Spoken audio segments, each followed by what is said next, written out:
Welcome back to Return to More. I'm your host, Jonathan Moore. Today we're turning our focus to a topic that touches all of us at some point: romantic relationships. Falling in love is easy. Staying connected, healthy, and growing together, that's the real work. I've learned that love isn't something that just happens to us. It's something we actively cultivate. And when love meets grace, vulnerability, and communication, it has the power to last. Joining me for this conversation are two of my really good friends, Michael and Brittany Hughes. They bring together their lived experience to the table. Together, we'll talk about how to build and sustain love that endures. For this segment of More to Reflect On, the quality of our relationships reflects the quality of our relationship with ourselves. Return to More. Over the years, I've had my share of lessons. Times when I was loved well, times when I wasn't, and times when I didn't quite know how to love myself. But through it all, I've learned that lasting relationships aren't built on perfection. They're built on honesty, forgiveness, and mutual respect. There's something sacred about finding someone who sees you clearly and still chooses you day after day. But even the healthiest love will certainly test you. It will ask for growth, patience, and sometimes grace you don't even know how to give yet. That's what we'll explore today: how to love well, heal from what hurt us, and nurture connection that stands the test of time. Please join me in welcoming my friends Mike and Brittany Hughes to the show. Welcome, Mike and Brittany. Hello, welcome. Morning. Thank you all so much for joining the show. I know it's early over there in the Southwest, so I greatly appreciate you all joining the show. Before we get into our conversation, I just want to set some context for the reader. I consider you all to be two of my dearest friends. I first met Mike. Mike and I started teaching together. So we started as classroom teachers, and Mike taught middle school English language arts. Mike is a phenomenal teacher. I became drawn to him for two things. One, in addition to him being a phenomenal teacher, when I say phenomenal, the ability to, take kids who are reading grade levels behind and just improve their proficiency in a single academic year. He was able to do that year after year, which in itself makes him a phenomenal educator. But also, Mike is just a cool person. He's laid back, unproblematic. And one of the things I most admired was I entered the profession in a non-traditional way. So I didn't go to school to study education. And when we entered our context to teach, there were things that we would observe that, we had a feeling weren't probably the best, or weren't done in the most effective way, or weren't in the best interest of kids or educators. And there would be moments where I would be maybe afraid to speak up. But Mike certainly would speak truth to power in essence. He would name things that were harmful to either us or just to the, education of our students as a whole. And so I greatly admired him for that. And as we became friends, then I got to meet, I will say, his better half, Brittany. And if you ever heard the expression, sweet as pie, you hear people say, oh, she's sweet as pie. If you look up that phrase in the dictionary, you'll see Brittany. Brittany is just the most kind, the most compassionate, caring, also super unproblematic. And so together it makes sense why they're a couple, but they're just two fantastic individuals that I've gotten to know over the years, who I greatly respect, adore, appreciate. And I'm not just saying that because I also sang at their wedding nearly 15 years ago. That's right, you heard it. I had the privilege to sing at their wedding. I did a duet with Brittany's baby sister. And so, of course, that day is special to me as well. But welcome again, Michael and Brittany. Thank you. Thank you. And we do have video of that if you would like it. Oh my God. Oh God. Yeah. Send it to me before we share it publicly. Seems like so many moons ago. So y'all have been married now 15 years, over 15 years? 15. Yep. Wow. That's just, it's a beautiful thing. Oh, yeah. And you all have children now. How many children do you have? We have 2 and 1 bonus. So there's 3 Oh, girls here. yeah. Oh my gosh. That's like so crazy. I think back to the earliest days of our friendship and then just to see, how you both evolved and how blessed your children are to have you as parents. It's fantastic. So today's topic, relationships that last. And so to paint the portrait for the reader, the previous episode, similar theme, but we focus more on friendships. And so today I wanted to take more of an approach to sort of the romantic edition or centering around love, romantic love. And so before we get into the conversation, can you share with us, how did you all meet? I'll let you tell me. So we both worked for an organization, group homes for individuals, adults with disabilities. And he actually knew my mom first. And because my mom worked in the main building, and that's where like all the mail and stuff happened. So he knew my mom. And then, I don't know, in just passing, I think we saw each other a few times. And then I guess I just reached out. Yeah. I reached out and via letter, handwritten letter. Yeah. She went old school and wrote a letter. Yeah. Oh gosh, a 4-page letter. Yeah, and snuck it in the mailbox where I picked up my mail. Wow. Whoa, what is this? Yeah, and then he called. I put my number in there and he called. And I think that my God. The first conversation, he wasn't sure if like it was a joke or something. But he called, and then we stayed on the phone all that night. I remember I was heading to ASU for a class. Like, that's when I had to get off the phone. We talked almost all day, and then I was like, oh, I got to go to class. So that's how you know it's great conversation. I don't even think I knew that, which says I'm asking for the listener. I'm like trying to recall. I'm like, I don't think I knew that. What a beautiful story. Yeah, for sure. Oh my God. So Mike, what made you call? So she wrote you this eloquent letter. I imagine were there colored gel pens? If I know Brittany, was it written colored gel pens? It was, yeah. I think what made me call was the handwriting was like really good. I was like, oh, this person has some sense, because the handwriting was really good. I was like, okay, let me see where this goes. Wow. And then here you are 20 years later together. Wow.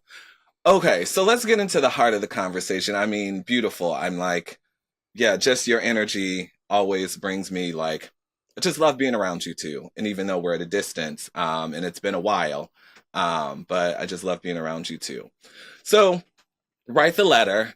You're interested, you connect, and so you start sort of the period of courtship. And so can you walk us through, not necessarily your specific courtship, but for couples out there who are like entering a courtship, so they've just got acquainted with someone and they've met someone who they're interested in.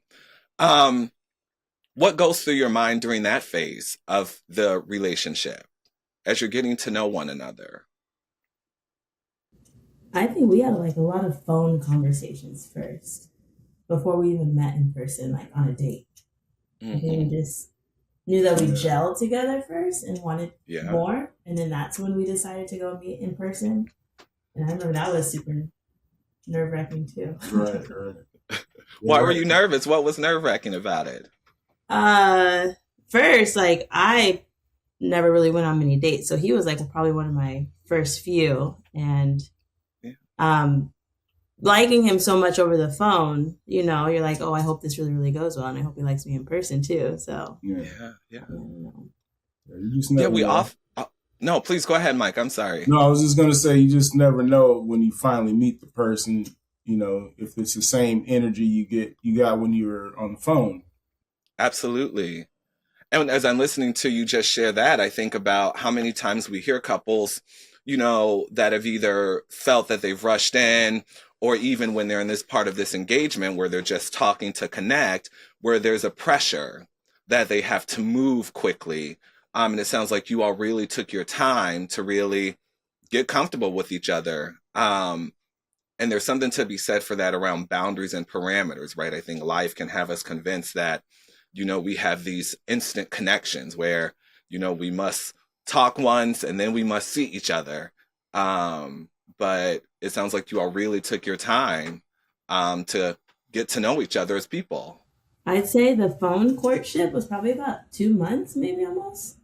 Okay. A month and a half, and then we Yeah. decided to get together. Yeah. Yeah.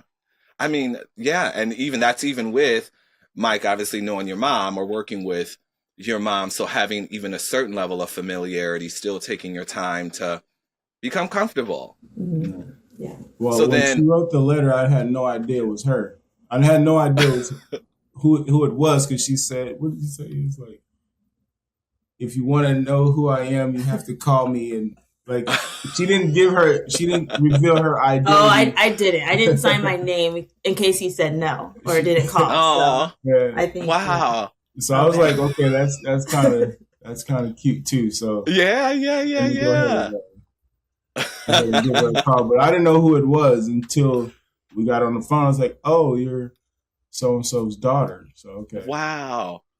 Oh my gosh. Okay, so then we're in the initial phases of courtship. You all have taken your time to really get acquainted, get familiar with each other, and you then decide that you want to meet, you want to see each other. What was that like? Was that NYPD? No, that was we went to the movies the first day. So it was still awkward because it wasn't you spend all this time talking on the phone back and forth with a person, and then you go to a movie date where you got to be quiet and it's dark, so it's like it was awkward at first, but we saw a comedy, so it made it easier. We were laughing and all that, but I think if we would have met over dinner or something like that, it would have been it would have been smoother. But I think then after the movie, we sat in the car for a while and talked. Yeah. In the parking lot of the movie theater, we just sat and talked then too. So what I'm hearing from you too, especially, is you spent a lot of time talking, like a lot of time in conversation. And I think that's often underestimated, right? Because it's through conversation. Yeah. Did you want to say more about that? I think it's super important to talk, because as you talk, you start to reveal the person. I think at the beginning, everyone they give you the best representation of themselves at first. And then the more you talk, you start peeling these layers back. You're like, oh, okay, well, if this bothers me now, what is this going to bother me in 2 years, 3 years? You know what I mean? And so I think the talking part is extremely underrated, like you said. You just said something. If this bothers me now, it has the potential to bother me in 2 years. I think when it comes to relationships, one of the things we often and just collectively, but we often underestimate or overlook is the fact that if something a couple of things. One, all of our feelings and emotions are interconnected. We bring all of our feelings and emotions from past experiences. We've talked about that on a number of previous episodes. But when it comes to romantic engagement specifically, I think you're absolutely right. If you're and where we hear a lot of couples who, may separate for one reason or another, it's always as if one of the common excuses we hear is that, oh, I thought I could change this person, or I thought this person would change, or I thought they would lose this trait or stop doing that, or they would start doing that. And I think what I heard you say, Mike, is that how you show up essentially on day one is a great indicator of how you're going to show up on day 200, 300, 400, 500. Absolutely. It's like a small leak in the roof. They don't fix themselves, so eventually it's going to become super problematic to where you just have to deal with it, and I think it's the same way with people. You might notice something very small and you're like, oh, that bothered me, but I like how they dress. I like how so that distracts you from that first problem that you were really focused on. And I think over time, when the beauty fades and all this, you start getting comfortable with people, that problem is still there that you have to deal with, and I think that's why people break up a lot. Yeah. Well, you touched on another point that we've been talking about throughout the course of the show, right? Like, I see this, I think my very first guest, when we talked about grief, he mentioned that he was a licensed psychotherapist, and he mentioned that our feelings are like boomerangs. Like, we can put them out there, and attempt to like discard them because you throw a boomerang, but it comes right back. But to what you were saying, I may be feeling something, especially if it's negative. I can discard it, at the expense of, oh, they dress well, or, they are at this station in life, or I like their family. But eventually, that feeling that you thought you threw away is going to come right back. And probably not. When it comes back faster and harder, too. Yes, we had that exact conversation. So you're affirming that. So then you get to the place where you're now courting, right? It's clear that you two are really liking each other. You clearly spent a lot of time communicating. So you're getting to know each other really well and building that foundation. At what point do you begin to know that you want to become more serious? You want to just go from dating to actually, I really want to be with this person more and more? I think it was after communicating as much as we did, then we started dating, and I think in the beginning, a lot of people don't date each other. So they don't court each other and they don't spend time dating each other. You got to say more. Say more. What do you mean? Say more. Like I think you have to go out on events, do things together. Have fun together. Yeah, have fun and just do the dating phase. It's very easy to skip to that one stage everyone wants to skip to, but you have to have that courtship, and I think you really have to date. You have to date the person. Because it was a very slow progression. It was 6 years dating before marriage. So I think we just took it really slow. And essentially, for my part, we had goals. I had goals. He had goals. So we were going in our trajectories, and then we were just kind of together too. Like, I don't know how to explain it. Yeah. No, I think you're touching on something. I want to go ahead and pivot. You were going there, but before we pivot there, you mentioned you took it slow. And so I think we acknowledge that every relationship moves at its own speed. You have to do what's best for you. But what I hear you all saying is that what was best for you was to actually take your time and get to know each other. And I think that's actually more transferable than not. We hear stories of, oh, we met and after, 1 month, we just knew. And some of those relationships last and some of them don't. But I think the key is that you have to move at the speed or pace in which you're comfortable. So Brittany, you were getting ready to talk about how, as part of your courtship and initial foundation, you all, two individuals, both career professionals, had goals. And then you, as drew closer, we're starting to think about how do we then become a couple. Can you walk us through sort of what that mindset was, right? Once again, two individuals, two career professionals, two separate goals and trajectories. And so not only are you trying to reach that, but you're now in a place where you're like, okay, I may want to spend my life with this person. What does that look like for us to put those things together? I think for me personally, it was, do I want anyone else to have her? Do I want anyone else to have her?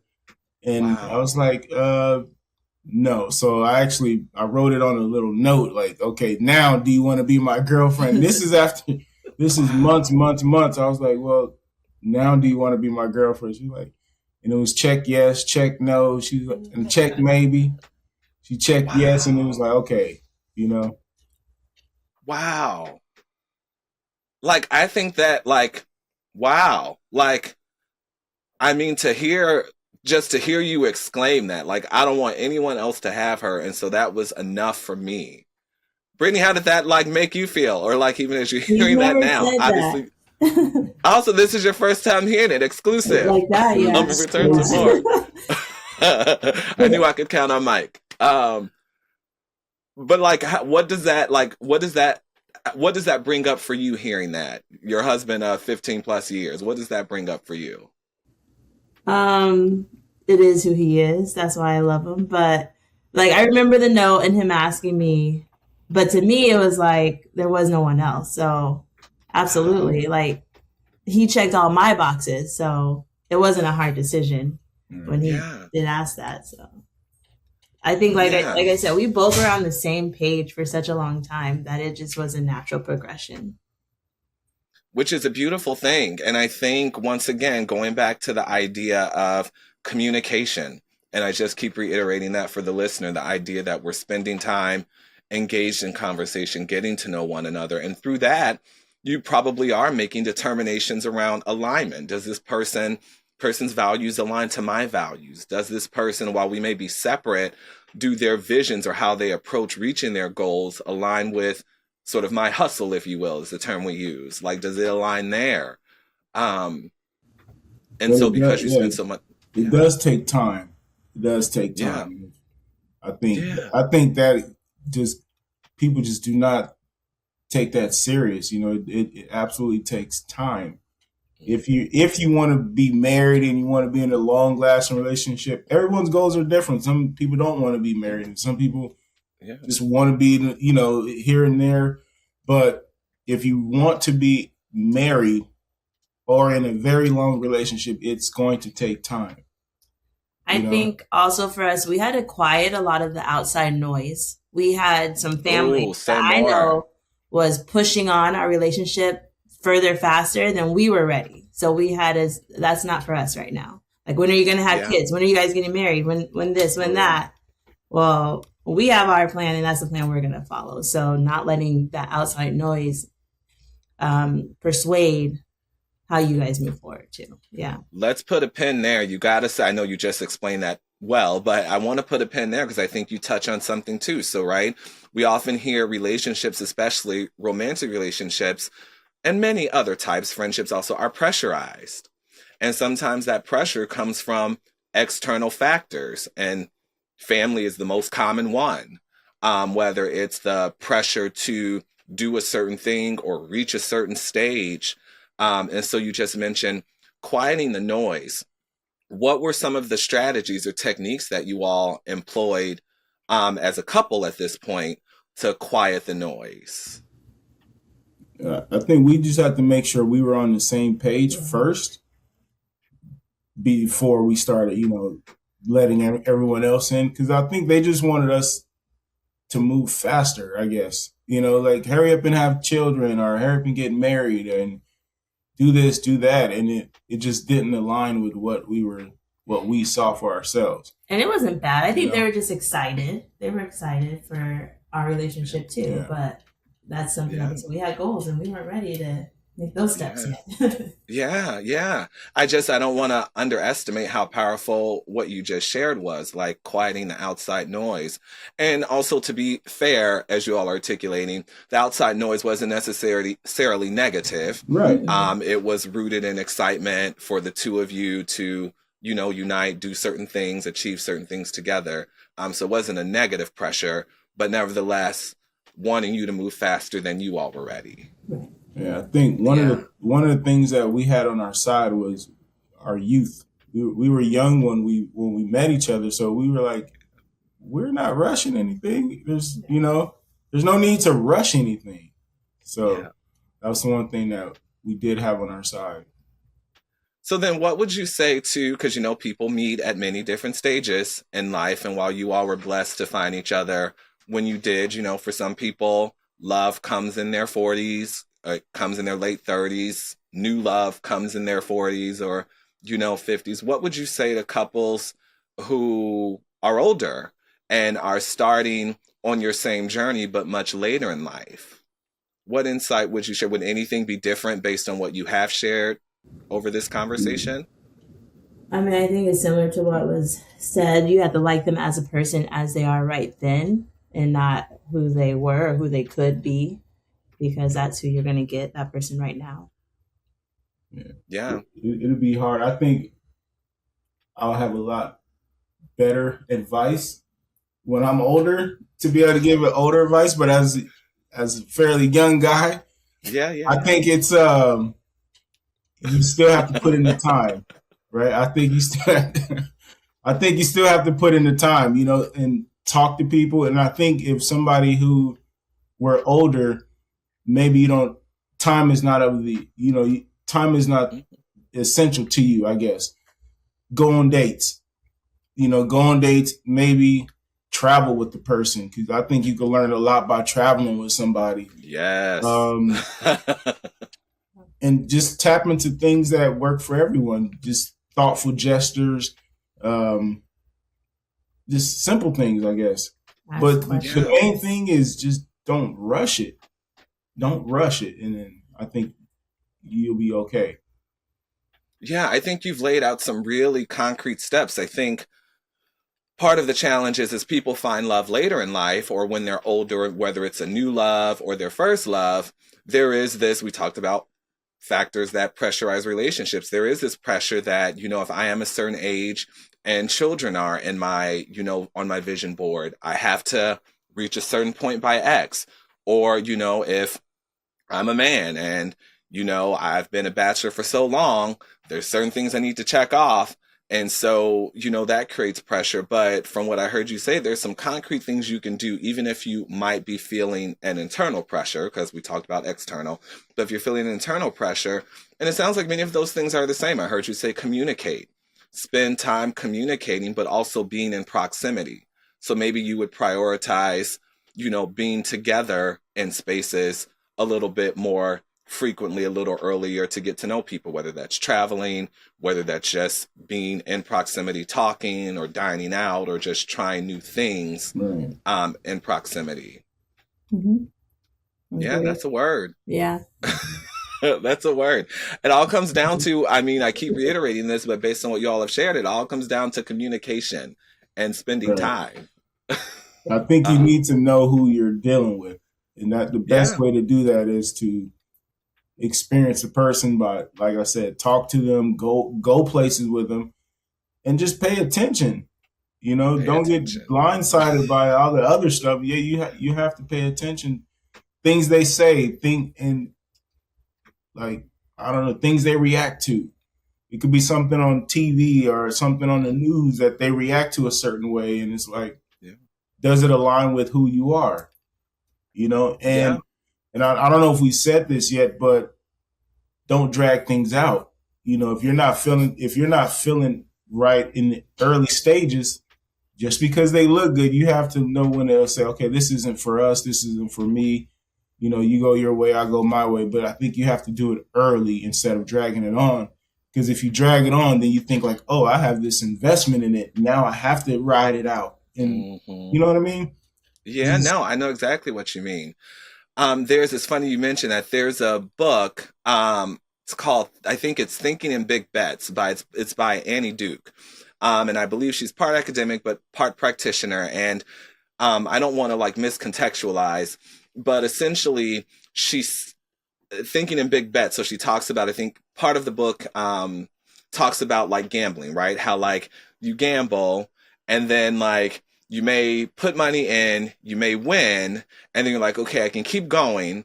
And so then you lose, but then you're like, okay, if I just put a little bit more in, I can make my money back.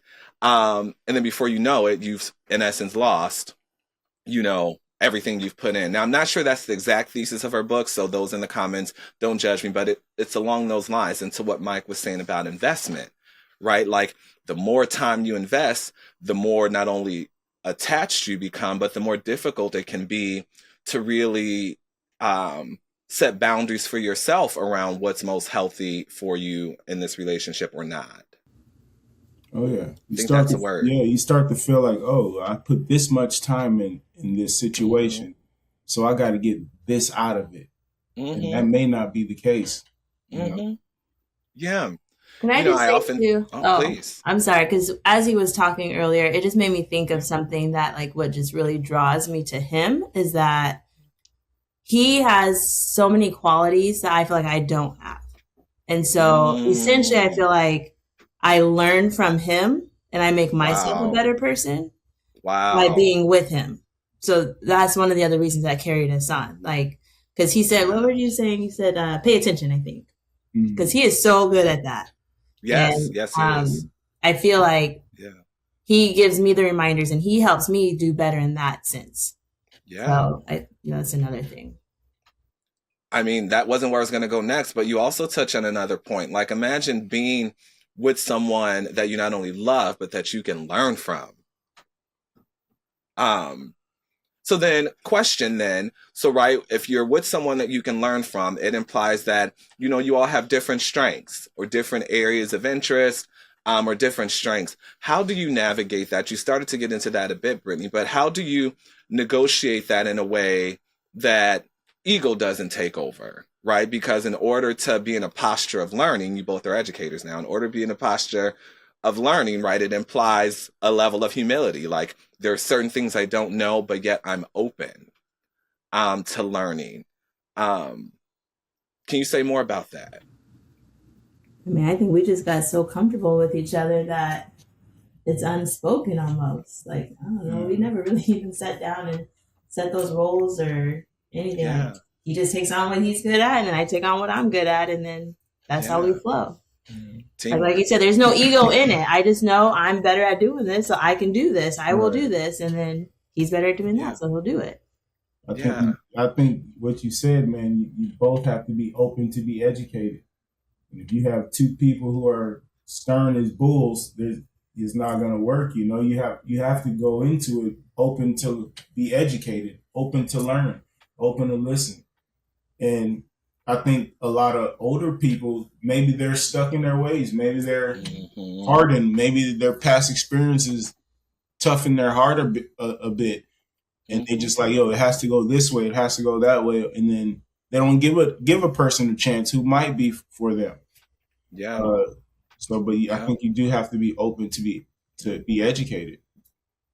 Yeah, I think we hear stories a lot of times where people may reflect back or even share a current experience around how they miss out on opportunities or miss out on love because of their unwillingness to evolve, or to be vulnerable or demonstrate a level of humility. Because just because you've done things a certain way, and I think this is applicable to all relationships, doesn't mean you have to continue doing it the same way. Yeah, you all are dropping gems, which once again, I know why I invited you and happy you accepted the invitation. So I want to pivot to another topic in relationships, and that's conflict, right? So even our most loving, caring, equally yoked relationships at times reach points of conflict. They can be minor, they can be major, they can be inconsequential, they may be consequential, but nevertheless, conflict will appear in all of our relationships at some point. And of course, we know our healthiest relationships navigate that in a way, right, that protects, nurtures, sustains, provides growth. So just generally speaking, in terms of navigating conflict, you know, as a couple, can you either share some strategies you all employ or just give us a thought around what should people think about when they inevitably encounter conflict as a couple? Well, her weakness is chocolate, so no, I definitely think it takes knowing who you are, knowing yourself, and knowing when you're wrong.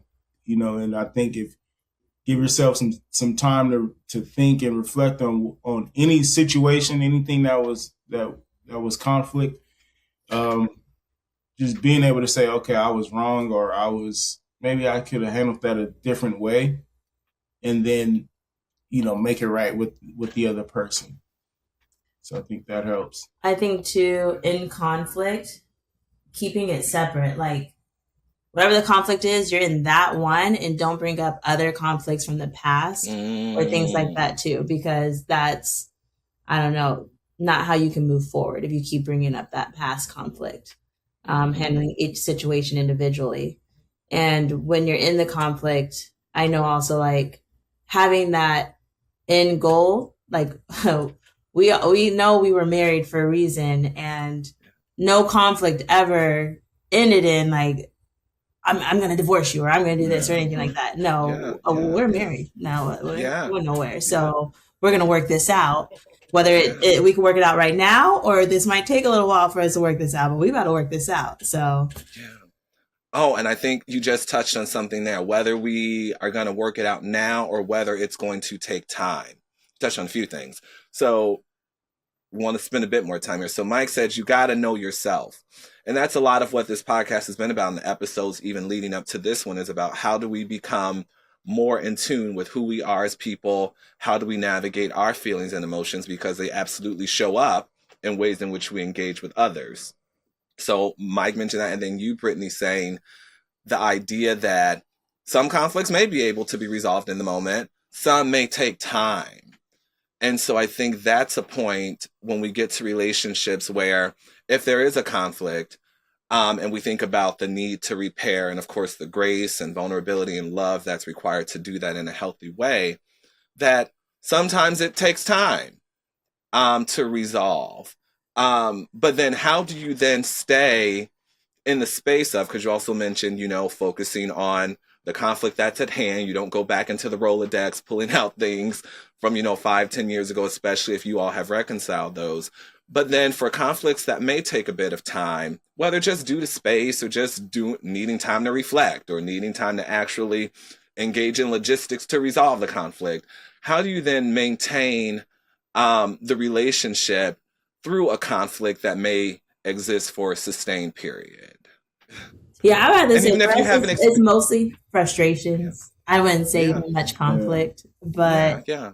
I would say I feel like we have responsibilities. So, it's not necessarily putting it aside, but there's a time and place, I guess, to have that conversation or deal with that conflict. So, when it takes time, it's maybe just not dealing with it.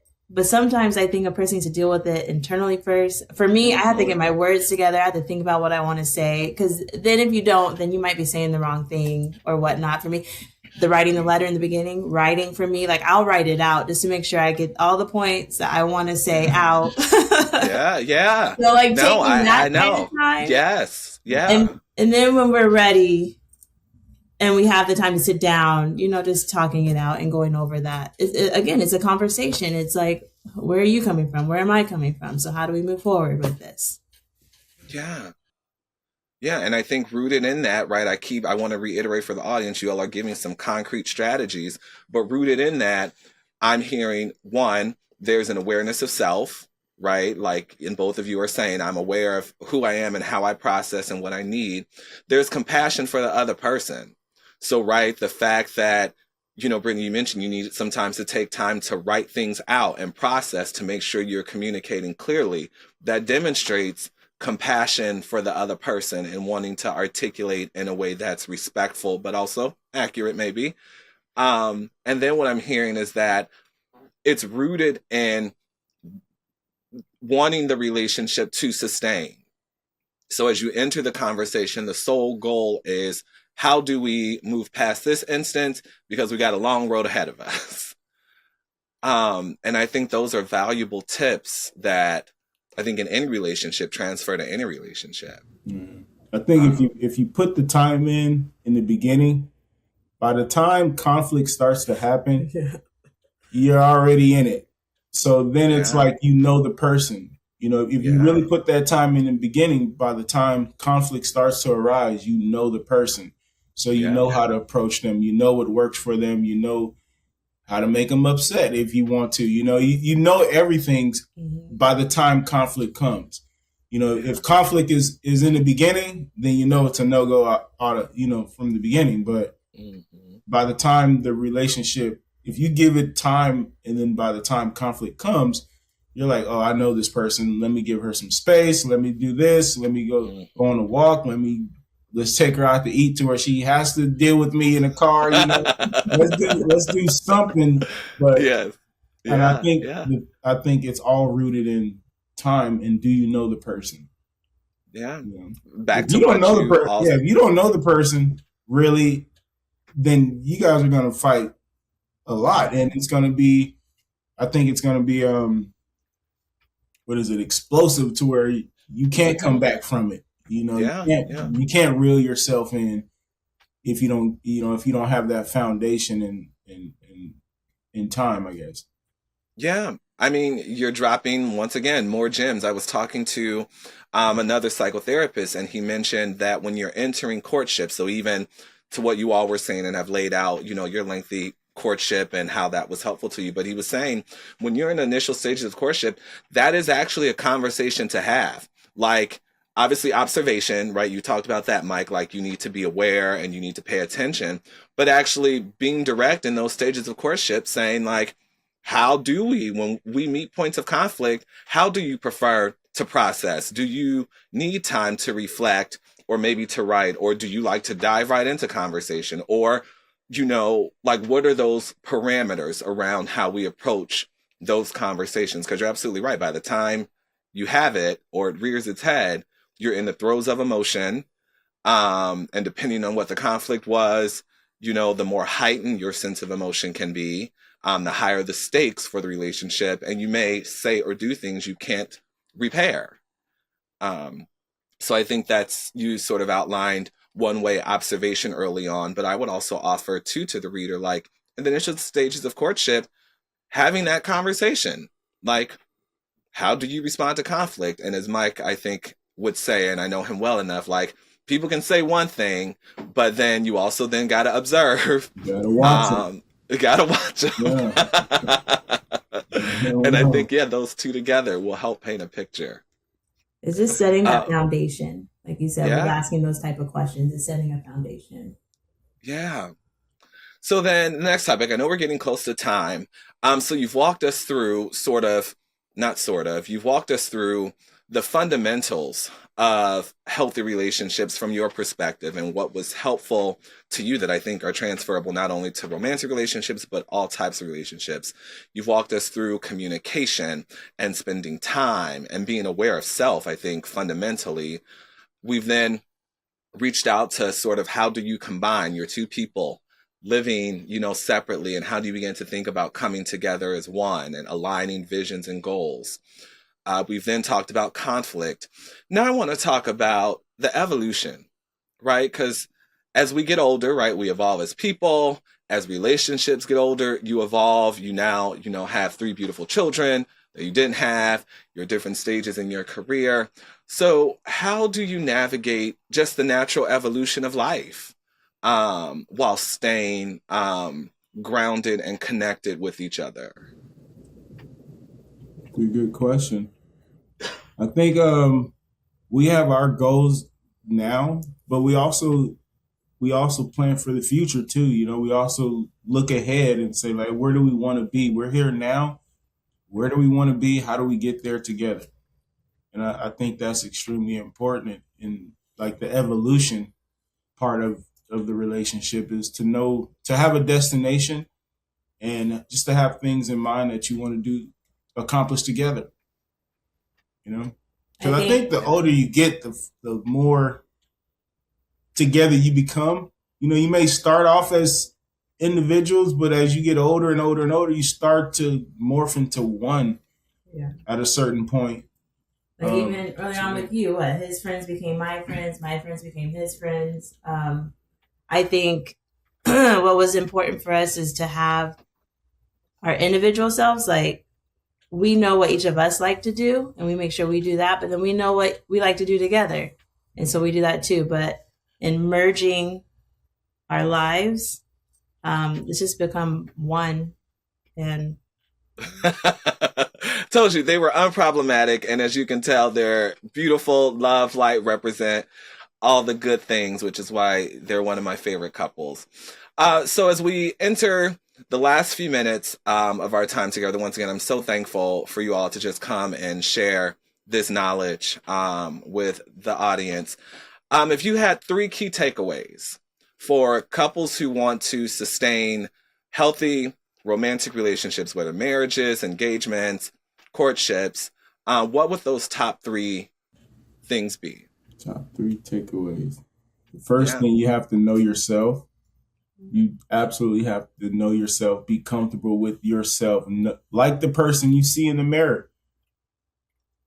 You know, don't bring dysfunction to somebody else. If you're not right, don't try to bring somebody in to fix you or to get over you have to deal with yourself first. What else? I agree with that. The theme of the show today has been time. You know, give yourself some time. give the other person some time, give them space to make mistakes, give them room to grow. Like, just put in the time. There's no rush, right? And then communicate with each other, talk to each other. I think just in doing this, I've found that we did a lot more communicating than I even really thought that we did. Right. Just over the time, verbal and nonverbal, we communicate, I guess. So yeah. Well, go ahead.